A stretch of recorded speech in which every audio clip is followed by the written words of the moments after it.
Oskar Elmgren, olet ehdolla Piraattipuolueen ehdokkaana Uudellamaalla. Miksi ihmeessä?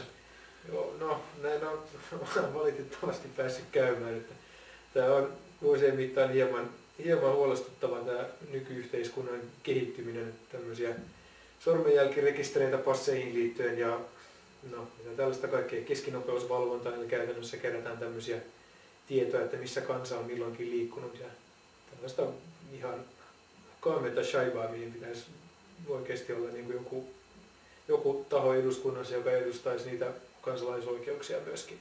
Sen takia mä olen mukana tässä hommassa. No mikä näissä muissa puolueissa on sitten vikana? No, tämä on vähän vaikea asia, en suoranaisesti tiedä, mitäköhän nämä nyt kaikki yksittäiset puolueet mahtaa ajaa, mutta käytännössä niin kuin tuntuu olevan, että ei siellä kukaan ainakaan julkisesti puhu niin kuin kansalaisoikeuksien puolesta ollenkaan siellä eduskunnassa. Aina kun jotain tapahtuu, niin mietitään, että millä tavalla voitaisiin nyt rajoittaa kansalaisoikeuksia lisää, että saataisiin jotenkin asia näennäisesti parannettua, että jossain kouluammunnassa niin ruvetaan heti miettimään, että okei, nyt täällä ihmisiä pitää valvoa tarkemmin ja pitää poistaa oikeuksia ja niin poispäin, eikä mietitä ollenkaan, mikä on se lähtökohtainen syy siihen ongelmaan. Samainen asia kuin esimerkiksi nämä keskinopeuskamerat juurikin, että onko tämä kenties joku suurempi ongelma, jos suurin osa autoilijoista oikeasti ajaa ylinopeutta, että onko sitten ehkä nopeusrajoituksissa ongelmia eikä siinä valvonnassa? No, sanoisin, että on yksityisyyden suoja nyt erityisesti tässä aika pitkälti esille tämän valvonnan, mutta onko jotain muita Piraattipuolueen tavoitteissa olevia, mitkä on erityisen lähellä? Sitten tietysti tämä sananvapaus myöskin, joka liittyy toki samaan asiaan aika pitkälti, mutta tämä, että voi nyt jollain näennäisillä syillä vedota johonkin, että tämä nyt on kiihottamista jotain kansanryhmää vastaan, vaikka se nyt ei välttämättä ole, ja tällaisia uskonrauhan rikkomisasioita, ja no etenkin sitten, että käytetään jotain tekijänoikeussysteemejä johonkin mielipiteiden tukahduttamiseen ja tämmöisiin, niin siis siellä eduskunnassa pitää olla puolue, joka ajaa kansalaisten oikeuksia, niin se toimii, että siellä on pelkästään puolueet, jotka ajaa valtion oikeuksia. Minulla on oikeastaan ehkä kokemustakin tästä sananvapauden rajoittamisesta, oli tämä tuolla rannalla olet jakelemassa vähän flyereita ihmisille ja siellä tuli sitten poliisit häätämään pois. Ei nyt tarvitse sen yksityiskohtaisemmin juttua sanoa, mutta... Joo, no siis tämä oli kyllä mielenkiintoinen tapaus, mikä pohjautuu siihen, että jossain virkakoneistossa joku on päättänyt, että ei tämä tämmöinen voi olla sallittua, tehdäänpä tässä tämmöinen jossain lautakunnassa päätös siitä, että nyt tarvitaan lupaa siihen, että saa harjoittaa sananvapautta jossain, mikä niin kuin sotii täysin perustuslakia ja järjestyslakia vastaan. Sitten se käytännön systeemi vaan toimii niin, että se ei silti niin kuin lainmukaisesti toimita. Tämä on sellaisia isoja ongelmia, että ei pitäisi tämmöistä voida syntyä ollenkaan, ja poliisit erityisesti pitäisi olla tarkkana siitä, että mitä ne on valvomassa ja mitä pakottamassa. Mitenkäs Piraattipuolueen agendan ulkopuolelta sitten onko jotain ihan muuta kuin mitä ei tässä vielä mainittu, niin ajattelit ajaa? No tietysti semmoista teknistä osaamista pitäisi oikeasti olla siellä eduskunnassa myöskin. Että siellä on ihmisiä, jotka tietää siitä, että mitä ne on päättämässä. Ja tällaisia etäluettavia passeja ja muuta tämmöistä, niin kuin, joka jonkun mielestä kuulostaa ehkä hienolta. Ja kyllä mäkin pystyisin tekemään jonkun hienon PowerPoint-esityksen siitä, että miksi tämä on hyvä juttu. Sitten kun siellä se, joka päättää siitä asiasta, ei oikeasti ymmärrä, mitä siinä on kysymys.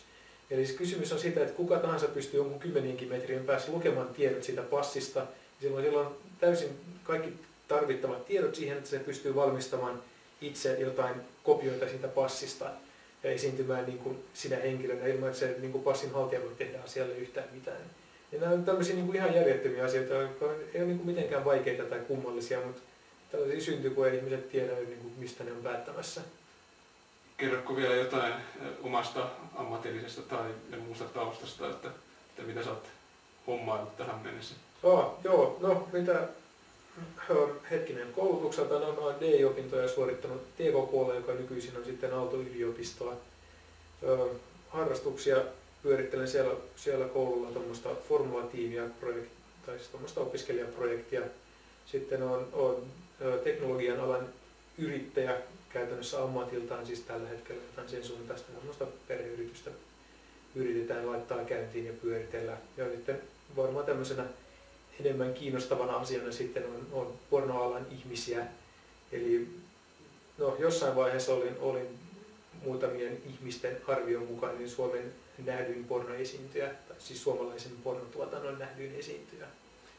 Ja siihen nyt erityisesti tähän Braxin viimepäiväisiin heittoihin siitä, että no siis se on selkeästi havaittavissa siitä, että jotenkin pitäisi niin kaikki tämmöinen seksuaalisuuteen ja tällaisiin asioihin liittyviä jotenkin niin kuin tukahduttaa kokonaan ja kaikki pitäisi olla kiellettyä ja tämmöistä niin kuin ihan niin kuin älytöntä meininkiä. Se on varmaankin jotain jännää tulossa lähitulevaisuudessa myös. No, oletko törmännyt teoksiisi netissä niin kuin luvattomiin kopioihin ja mitä ajattelet siitä? Luvattomiin kopioihin en ole tietääkseni itse törmännyt, mutta kuulemma niitä kyllä on siellä nettipullollaan ja se on ihan kokonaan hieno asia. Että siis se on ilmaista mainosta ja tietysti siitä tuotantoyhtiötkin siitä hyötyy, että niiden teoksia mainostetaan toki sitten mitä ottaa huomioon siinä tuotantovaiheessa, että laittaa siihen pätkään sisään jotain mainoksia nettisivuille tai muuta, mutta siis en näe sitä mitenkään pahana asiana. Ja sitten tietysti laillisena kopioina sitä löytyy kyllä myöskin netistä, muun muassa YouPornista ja muista. Joo. Et ole siis niin lähdössä tälle linjalle, kun aikuisviihdeteollisuus joissain maissa, että sieltä on lähdetty vähän niin kuin lähettelemään sitten kirjeitä ihmisten kotiin, että te olette nyt otanut tällaista ja tällaista pornoa ja se on ehkä vähän sitten vaikea lähteä sitä niin kuin julkisesti ajamaan sitä omaa asiansa siinä vaiheessa.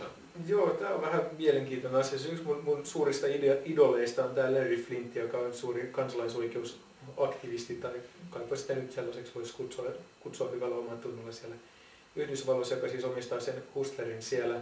Mutta Hustler on kuitenkin lähtenyt ajamaan sitä tekijänoikeusmallia, että lähetetään tällaisia kalastuskirjeitä, että suostuisiko nyt joku maksamaan meille rahaa siitä, että me ei haasteta niitä oikeuteen. Mikä on aika kummallista, koska se on niin kuin täysin kansalaisoikeuksien vastaista toimintaa mun käsittääkseni. Mutta täältä löytyy hienokin esimerkiksi Suomen Hustleri on joitain viikkoja sitten kai julkaistu, että ne on tuottamassa ilmaista nettilehtiversiota kokonaan.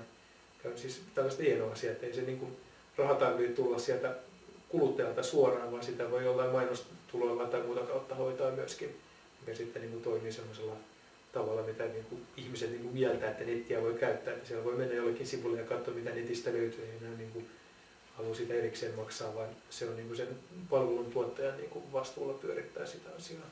Jos joku haluaisi vielä tutustua sun kantoihin tarkemmin, niin mikä se olisi paras paikka netistä, mistä löytyy? No, mun nettisivulta oscar.fi löytyy ja toki sitten piraattivaali.fi kautta Oscar-Elmgren löytyy myöskin.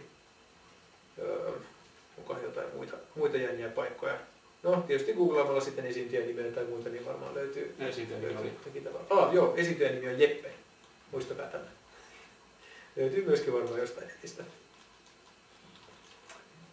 Joo, ja täällä varmaan lopetella, kun noin paskakin tuolla valuu.